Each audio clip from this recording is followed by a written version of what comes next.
Hey friends, I just want to do a quick video to show a little demonstration on how to use your mala necklace if you've got one of the mala necklaces with the beads. I'm going to use one as a demonstration to show you. So each of these necklaces has a total of 108 beads. It's going to be 54 on each side. There's going to be one in the middle to like kind of have a breaking point in the middle so where you know where you're at. And then down at the bottom, this bead right here is going to be considered the guru bead, and then that goes into the pendant part. Normally, for a lot of malas, there's a tassel at the bottom, and that's known to help to extend the energy flow through your body. So I feel like with the orgonite or shungite pendants on there, that is equally as beneficial in spreading the energy and also as a way of protection too, and cleansing and balancing and all of the good things. So basically, to start, I'll show how I do it personally myself, and then there's also other methods and ways that you can do it. The way that I use is, I believe it's the Hindu tradition. I use my right hand. They don't believe in using their left hand. They use that for wiping their butt, so it's considered dirty. So usually there is no mala is going to be in the left hand. And that's just what I learned, so correct me if I'm wrong. So I personally use my right hand, and to start, you're going to want to hold it like laying on your middle finger. You don't want to use your pointer finger because that's like I can't think of the word right now, so I'm just gonna point at you and do it, and you know what I'm talking about. Like the direction finger, like you're yelling at somebody, like you did bad. So you don't want to use that finger because that can like burn up the energy that are in the beads that you build into the beads and that are in the beads from when they're being made. So no index pointer finger. And then you're gonna hold it like that, and you're gonna rest your thumb. Sorry, I'm not even paying attention. You're gonna rest your thumb on the beads starting like at the base there.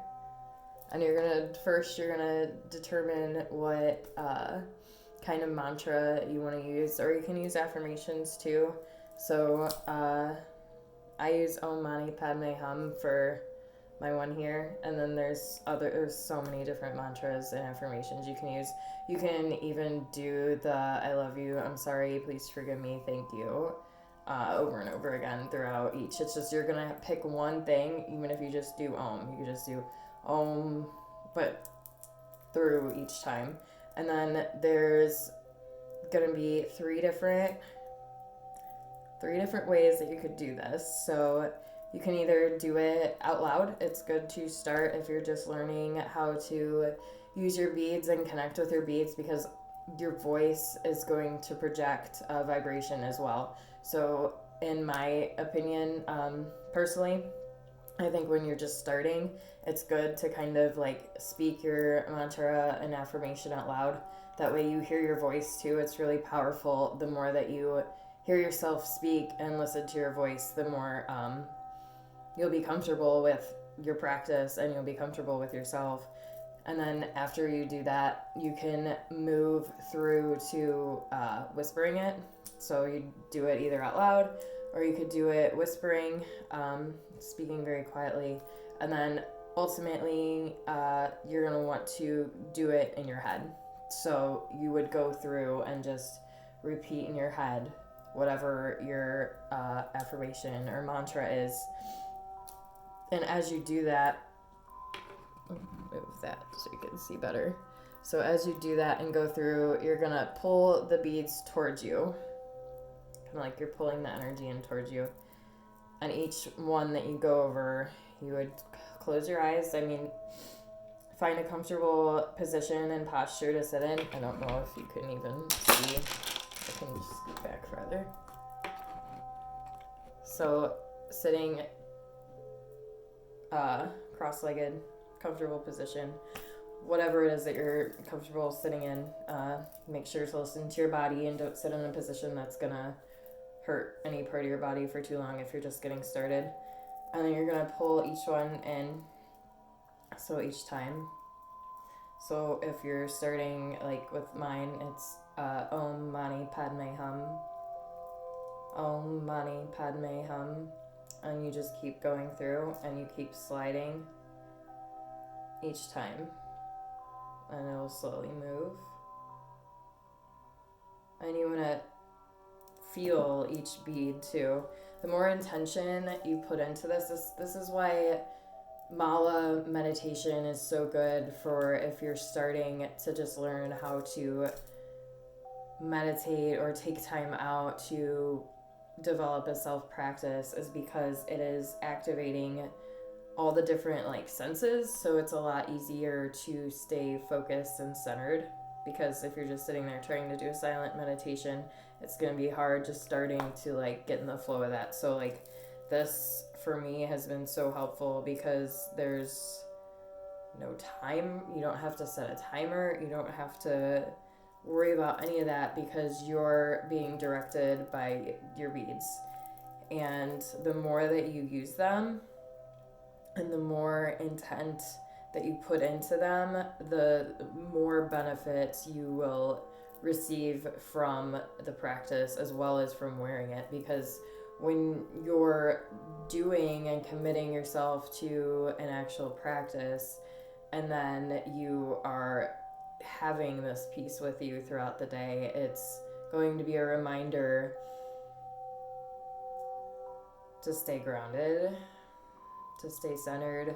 Whatever your mantra is, whatever your focus and intention is for your mala, it'll be that reminder to bring yourself back in and to find that stillness. So the 3 ways that you can use it are either speaking out loud your affirmation or mantra, whispering your affirmation or mantra, and then eventually getting to the place where you are only speaking this in your head. And I will tell you that it is challenging. One thing that has helped me is having something to go back to. So if you've watched any of my other videos, I've recently dove in pretty deeply to the Ho'oponopono practice. And that is the practice of going inward and saying, I love you, I'm sorry, please forgive me, thank you. I love you, I'm sorry, please forgive me, thank you. And this is such a beautiful practice. The more that I learn about this and the more that I do it personally, I want to be comfortable enough to do a video on it. But since I started doing that with my mala practice, it's just been a huge shift, because as soon as I start to because you can think of different things at once. Like you could be repeating once you start doing this, you're going to see, you could be repeating your affirmation and then still be thinking about what's the kids doing downstairs. It's crazy to see the different aspects of your mind that could go off at the same time. But if you use that or whatever it is, you can have one thing that is your tool to continually, but you have to keep using it. That's the secret. If you're not using one key, you have to remember it. For one, it's a challenge enough to remember when you start drifting and going into thought, that if you're not able to remember that, you're not going to be able to pull yourself back. So it's the practice of remembering it and then remembering how it makes you feel. So it's really connecting and associating your emotions with the phrases and affirmations and mantras that you're using, because the more that you develop a relationship with how these mantras, affirmations, phrases, the things that you're speaking to yourself, how they feel, the more connected you're going to be to them, and the more they're going to like really quickly be able to pull you back. So that's the 3 ways that you can use the mala beads. And if you say you go through and then you get to so you're not going to do anything on this one. This is just like it's like a little guiding bead to let you know where you're at. And you're going to go through on the other side. And then when you get all the way back, say that you want to keep going. You're not going to want to like skip. You're not going to want to skip over and just keep going. You're going to want to actually like turn it around and keep going. So it's going to be like, instead of a full-on circle like that, you're going to want to have it be a circle. And then when you reach the Guru bead, you're going to want to go all the way back around again. So it's just going to go back and forth like that. And then you're just going to do the same thing. And that's only if you want to keep going. If you're like in the flow of it and you're like feeling really good and you want to go back and do it again. Because this does take time. You're like, the more intentful and mindful you are about speaking your affirmation and feeling into your body, because it's a whole experience. It's not just you're just sitting there and like chanting or like repeating this affirmation. It's an actual full-on experience. You're connecting with your posture, your spine. You want to make sure that you are sitting in a way that your spine is straight and comfortable. You don't want to be slouched over. You want to make sure that your shoulders are back, your neck is locked. So if you can see, like that. And then as far as your eyes go, there's different places that you can put your eyeballs depending on how long you've been practicing or what you've all practiced. It's good to focus in at your third eye point, which can look pretty trippy sometimes if your eyes look like they're rolling back in your head, or you can look at your nose, like try to look at your nose point, or you could just keep your eyes relaxed and closed. It just depends on how much you want to invest in different ways to stay in tune and to stay focused.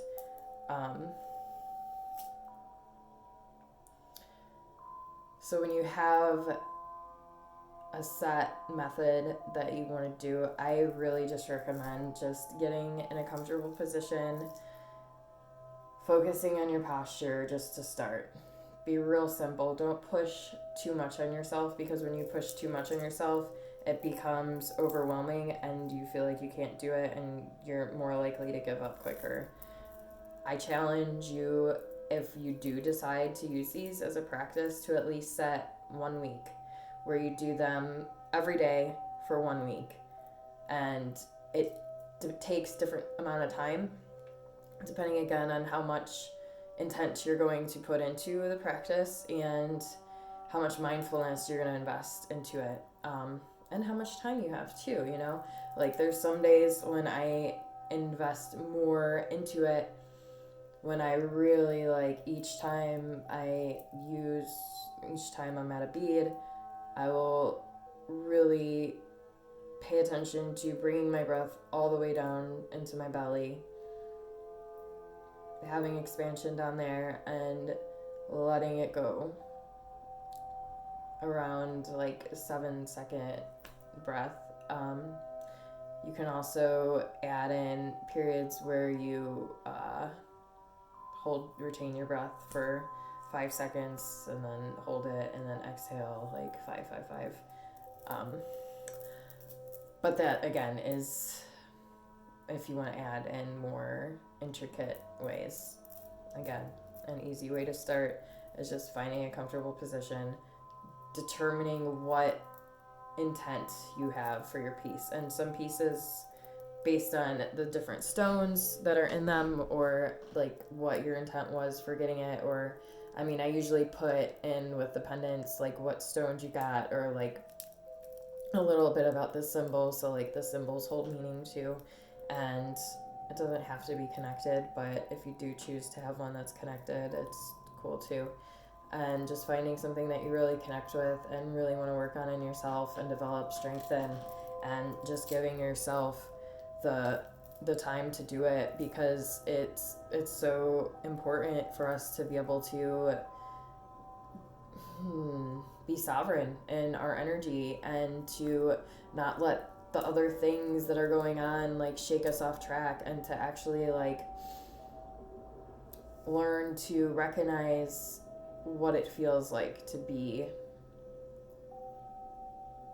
in control, I guess, of your like happiness and your sense of peace. Like, it's the one quote, anybody that angers you controls you. And it's so true. Like, anything that we allow to take our serenity and our peace, that is something that controls you. So by practicing meditation and mindfulness, you are giving yourself the most beautiful, amazing gift of being able to hone in on your own energy and to not lose it to everything else going on or to other people, and to really, really grow within yourself. And the more that you grow within yourself, the more that you're going to expand and help other people too. It's a beautiful process, and I am so grateful for the path that I've been on, even though it's been challenging at times. It's part of it. It's part of the lessons that we learn and part of the journey, because we're all on a different journey and we all have different destinations, but really ultimately we all have one destination. We're all one. And it's recognizing that, and it's easier to recognize that when your thoughts are quieter.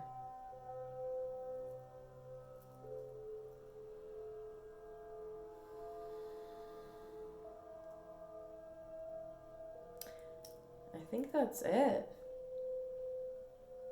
If anybody has any questions or would like more info or some suggested uh, mantras or affirmations to use, feel free to send me a message, and I'd be more than happy with working with you to try and find something that would work good for you.